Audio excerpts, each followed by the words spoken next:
పార్టీకి ఎన్ని సీట్లు ఎక్స్పెక్ట్ చేశారు? మేము గత 6 నెలల నుంచి ఎక్స్పెక్ట్ చేశామండి. ఎప్పుడైతే కర్ణాటకలో మా గవర్నమెంట్ రాగానే అదేవిధంగా ఇక్కడ జరుగుతున్నటువంటి అన్యాయాలు, నిరుద్యోగులకు జరుగుతున్న అన్యాయం, ప్లస్ స్టూడెంట్స్ చాలామంది ఇబ్బంది పడుతున్నారు. ఎప్పుడైతే అది తీవ్ర స్థాయిలో అది రోజు రోజు పెరిగిపోతూ ఉంది, మాకు అప్పుడే అర్థమైంది. ఎక్స్పెక్ట్ చేసిన ఎక్కువ ఎక్స్పెక్ట్ చేసినాము. మేము 80 సీట్ల పైన ఎక్స్పెక్ట్ చేసినాము. సరే కొంచెము తగ్గింది, నో ప్రాబ్లం. అయినా కానీ రాబోయే రోజులలో కాంగ్రెస్ గవర్నమెంట్ ఫామ్ చేసి గట్టిగా కూడా మేము అందరికీ, నిరుద్యోగులకు అందరికీ కూడా మేమేందో గవర్నమెంట్ ఏందో చూపిస్తాము. అదేవిధంగా మా స్కీమ్స్ కూడా 6 గ్యారెంటీలు కూడా పబ్లిక్లోకి చాలా మంచిగా పోయినవి. నేను Seva Dal young brigade state working president. మా వింగ్ కూడా అందరూ కూడా ప్రతి ఒక్క కాన్స్టిట్యున్సీలో చాలా మంచిగా అందరికీ ఎక్స్ప్లెయిన్ చేసి ప్రతి ఒక్క క్యాండిడేట్కి దగ్గరగా ఉండి మేమేందో మా స్కీమ్స్ ఏందో చక్కగా ఎక్స్ప్లెయిన్ చేశారు. అందుకనే అదేవిధంగా మంచి మెజార్టీ ఇచ్చి అన్ని కాన్స్టిట్యున్సీల్లో మంచి మెజార్టీ ఇచ్చి గెలిపించారు.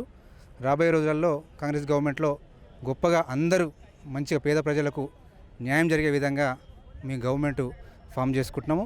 రేపు మా ప్రియతమ నాయకుడు రేవంత్ రెడ్డి గారు ప్రమాణ స్వీకారం చేసిన తర్వాత తదనంతరం మా కార్యాచరణ ఎలా ఉంటుందనేది కూడా ప్రజలు గమనిస్తారు.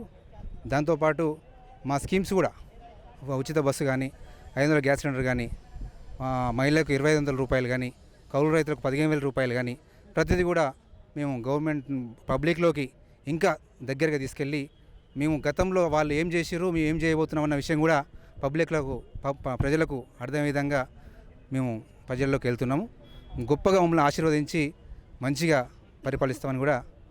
సోషల్ మీడియాలో కేటీఆర్ గారి సపోర్టర్స్, కేటీఆర్ గారి ఫ్యాన్స్ కొంతమంది ఒక మంచి ఐటీ మినిస్టర్ని తెలంగాణ ప్రజలు కోల్పోయారు అంటున్నారు. దాని గురించి తెలంగాణ ప్రజలు సరే ఇప్పుడున్న జనాలు ఈ 10 ఏళ్ళ చూసారు కాబట్టి ఆయన అంటారు.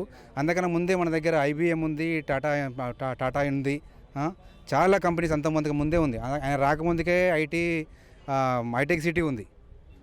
అంతకన్నా ముందు చాలా కంపెనీస్ మన దగ్గర ఉన్నాయి. అంతకన్నా ముందే గచ్చిబౌలి ఉంది, హైటెక్ సిటీ ఉంది, మాదాపూర్ ఉంది. మనకు అంతకన్నా ముందే లక్షల జీతాలు ఉన్నాయి. అవునా కదా? ఇవన్నీ ఇంతకుముందుకే ఉన్నాయి ఇక్కడ. ఇప్పుడు కొత్తగా వచ్చి ఆయన చేసింది ఏం లేదు. ఈ 10 ఏళ్ళు జరుగుతున్న విధంగా అప్పుడు సోషల్ మీడియా ఇంత యాక్టివ్ లేదు.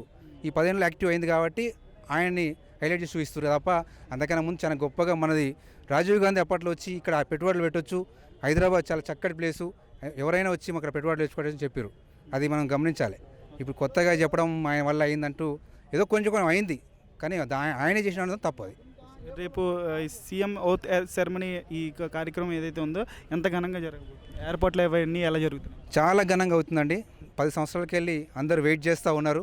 మన యొక్క రేవంత్ రెడ్డి పడుతున్న కష్టము దీన్ని ఎలా ఉంటుందో, రాబోయే రోజులలో ఎంత మంచిగా ఉంటుందనే విషయం కూడా చాలామంది ఎక్స్పెక్ట్ చేసినారు. అందరూ కూడా దగ్గరకు వచ్చి చాలామంది అంతా ప్రతి గ్రామంకి వెళ్ళి కూడా ఎల్బీ స్టేడియంకి వస్తున్నారు. అందరూ చాలా గొప్పగా. ఎంత మేరకు సీటింగ్ ఉండొచ్చు ఇక్కడ స్టేడియంలో? చాలామంది అండి, చాలా వరకు 10,000 పైన జనాలు వచ్చి మన రేవంత్ రెడ్డి గారి ప్రమాణ స్వీకారం చూడడానికి వస్తారు. చూస్తారు పొద్దుగా. రేవంత్ రెడ్డి గారిని గత ప్రభుత్వం ఇబ్బంది పెట్టినటువంటి తీరు ఇవన్నీ తెలంగాణ ప్రజలు గమనించారు. ఆయన జైలు పంపించడం, అన్ని ఢీకొని బయటకు వచ్చి బౌన్స్ బ్యాక్ అయ్యి ప్రజా సమస్యల మీద పోరాడి సీఎం స్థాయి వరకు ఎదిగి ఈ జర్నీ అంతా మీరు ఎలా చూస్తారు? ఇవన్నీ గొప్ప జర్నీ అండి. ఇదంతా మీ అందరూ చాలా ఇబ్బందులు పెట్టారు అతన్ని, చాలా రకాలుగా చాలా విధాలుగా తొక్కేయాలని చూశారు. కానీ అన్నీ అధిగమించుకొని ఇలా రాష్ట్రాన్ని సాధించి చాలా కష్టపడి మేము ఇంకా అనుకున్న సీట్లు రాలేదు, 60 సీట్ల దగ్గర ఆగిపోయింది. No problem. ఇప్పటికైనా ప్రజలు మంచి మెజార్టీ ఇచ్చి గవర్నమెంట్ ఫామ్ చేసి చేసినాం. సో ఇంకొక 10-15 సంవత్సరాల వరకు కాంగ్రెస్ పార్టీ రేవంత్ రెడ్డి గారి ఆధ్వర్యంలో ఘనంగా అంటే ప్రజా సమస్యల మీద పోరాడి ఖచ్చితంగా ఇంకో 15 సంవత్సరాల వరకు ఉంటుంది కాంగ్రెస్ పార్టీ అని చెప్పేసి మేము ఎక్స్పెక్ట్ చేయొచ్చు.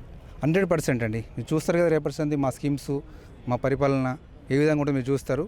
రాబోయే రోజులలో కాంగ్రెస్ గవర్నమెంటు ఇంకో 20 సంవత్సరాల వరకు ఎలాంటి డోకా లేదు, చాలా మంచిగా బ్రహ్మాండంగా పాలిస్తాం. Thank you.